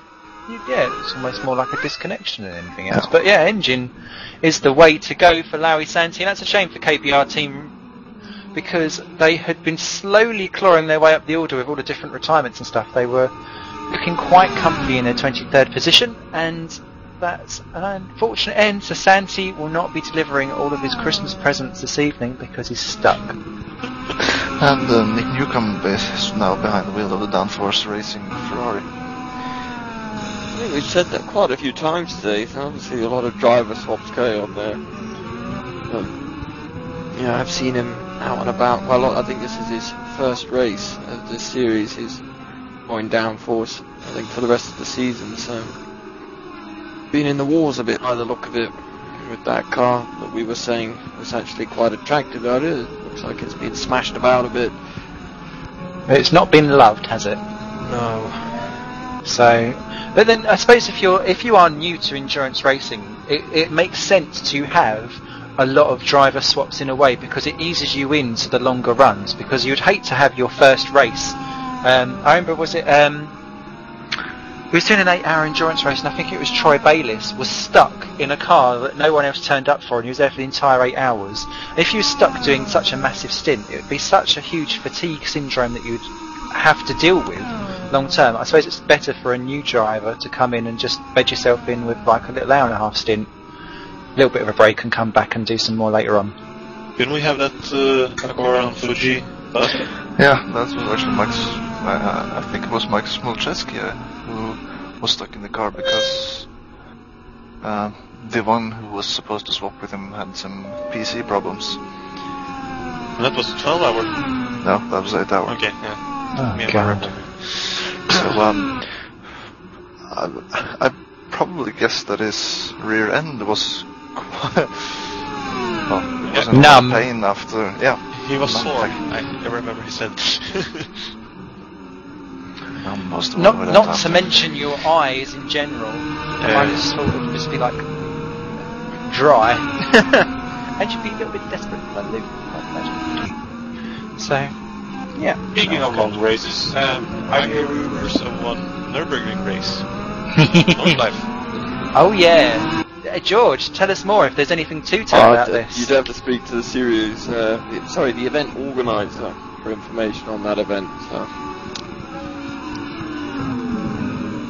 But you can lie. Yeah. Or I could probably know you because I am the event organizer. Okay. I did think that you were the... I did want to say, I'm sure you're the event organizer, but I didn't want to appear like a complete nincompoop.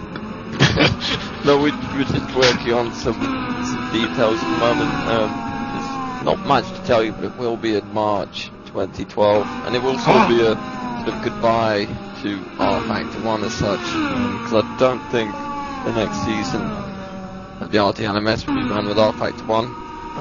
So yeah, it's sort of a nice special event. Never done it before at Race Department, so I'm hoping we'll generate a lot of interest, and it should be really good fun. And we'll see if we can try and do a 24-hour broadcast for that one as well. I'm up for all 24. It's P2 actually. Jean-Marie Zmiro is out for Team RCET. France. That should be position number 2 then. It is indeed. He's just joined the track now after a driver change there. So welcome to the race, Jean-Marie, because that is a new name that's not been out yet. So he should probably be bringing the car home, I would have thought. I don't see any more driver swaps from now if you've only just got into the car to the end of the race. But yeah, so by saying that that's a goodbye to R Factor in March, you're kind of hoping that R Factor 2 will come out in 2012. That is a bit of a gamble. Yeah, well, I don't know. I think you have to sort of make the switch sometime or another, because we can't start another series and then risk having R Factor 2 come out and the interest just drop off. So exactly. Although I have to say, one of the strengths of Race Department in the way how their leagues go out, unless you're doing the Formula 1 seasons, which go on all year, if they're going to go on the races, weekends of the real races. Oh my goodness, now that we've got 60 million rounds of Formula 1 each year, there's like, I'm waiting for them to start introducing a midweek race or something, just because there's not quite enough non-European countries adding themselves to the list. We have like the Arctic Grand Prix next, where there is a blizzard into turn 1 that you have to go through on like snow machines. I could just do like triathlon one and see if all the drivers do drown with their helmets on in the pool. That would be quite good. There's a trolley train. No, that's because they're grabbing his legs, pulling him down. Don't ruin that Caterham car for another year, Jarno. So, but no. Apart from that, all of the Race Department leagues, and it's really good actually if people want to join up and they're not sure if they can commit to a massive long season of sim racing. Most of them are about 6 to 8 rounds, and they're over in a good team up period. So it means that you can potentially quickly clear out another R Factor season if you're delayed with something, because then R Factor 2 may only come in the last week or two hot on the heels, and then it's a good little goodbye if you need it. So, but no, I think that's a fantastic idea to have a whole 24-hour race. And as we've shown here today, yes, we have had some disconnections, but it's not completely ruled the race from start to finish so far. Oh, as Gilles de Haens there spins out just in front of Zmiro in P22, goes across the track, got plenty of time left to get back going again. But Gilles, that won't help him at all, because although he is all by himself, as there is a replay of it there. He's 2 laps ahead of Cohen Vierland and 3 laps behind Milazowski, so kind of sitting on his brace of his own there, so no dramas for him. He can afford to lose 15-20 seconds and it'll all be okay. I tell you who is being closed down though is Remco de Wilde, has now got Manuel and Rayner right behind him in the battle for 10th and 11th positions. Remco is in a P2 car in 10th. Manuel and Rayner are in a P1 car. Was that our Shuckle Brothers time? Yeah, the Shuckle Brothers are back off for another time out. That's alright, I shall just take over cameras. We're on. So Manuel Rayner there, and there you can see he's trying to go around the outside of Remco. Remco stays to the outside line. Manuel is going to dive through on the inside, and this is going to be tight before they get to the next turn, and Manuel just pulls in alongside. I thought that was going to meet in the middle there. Schroten, who is a lap, well, he's 6 laps down on these. They're just being lapped all at the same time, but Manuel Rayner, and different braking techniques altogether, right on behind each other. And there you can see he's having a little look at Remco, but I don't think there's anywhere to go. He's being pushed off onto the grass as Remco does a fantastic job of defending. We've seen how he uses the traffic to his advantage as well, because he's very slippery through it. And Manuel Reina, whichever one is in that car, will be sizing up the right opportunity to go for it. And who have they got up ahead as traffic? That looks to me like it's Kevin Brents that they've got up ahead, who is still second position in the GT2 class. And Remco there just being mugged round the corner there. And Manuel clears him before they even get to Kevin Brents. And if they can both get through, I don't know if they will. I think Kevin's going to be there right on the apex of this corner. No, he backs out nicely. Remco there drops down to 11th position. Manuel Reina moves up into 10th. The P1 car finally picking off a couple of the P2 ones. And we've seen it before by this duo that share a PC, which is why their name is like that. They're quite often a slightly way down the field and spend the rest of the race, just gradually picking people off and getting back up to where the rest of the P1 cars are. Sorry to drop, but 18th place overall, Matt Strand and Bas Spartanbol are running side by side. This is the battle for 4th overall in GT2, UK NL versus Satellite Racing. Matt Strand, I think, suffering because of the impact he had with the total sim racing. I think it was that spiker going into turn 1, and Matt Strand's been struggling ever since that damage. So Bas has called him up and passed him.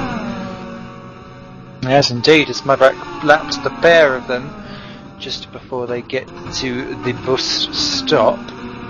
Matt Strand there trying to cling on as best as he can, but you're right, as he has to go on the inside of the anti-cut there just to make sure that he doesn't throw himself up into the air and into certain doom on the concrete barrier on the other side. Not grand at all. Doesn't look like he's closing that much in the slipstream, so he's struggling with top speed a bit. Well, if the car's damaged, that's really the first thing that goes, isn't it, top speed? Yeah, he'll probably be losing 3 to 4 or 5 kph an hour down the straight, although it looks like Bas has gone very deep into the corner. He has. He had to do a second snatch on the brakes to make sure that he could get that car in, otherwise he was going to run out very wide. And Matt Strand, I don't think, will have given up quite with that yet. So, in fact, you can see that he's good under braking. It's just maybe the top line's speed is just not there. And Spartan Bowl a little bit better on the acceleration too, as we go past our Ferris wheel of love and continue round the mid-section of this slightly Mickey Mouse infield, but it does quite well for this type of racing, I guess. Guys, we have a visitor and we could have a Scandinavian corner. Yeah, hello. I just thought that I should give you some information about the race so far. Oh, yeah, because we don't know what's going on. No, same here. No, it's from our perspective in our team. So, well, so far I think the race has been fairly clean. We have had our share of bumps and nudges from GT2 drivers and also as P1. I think we have managed to stay out of too much of trouble.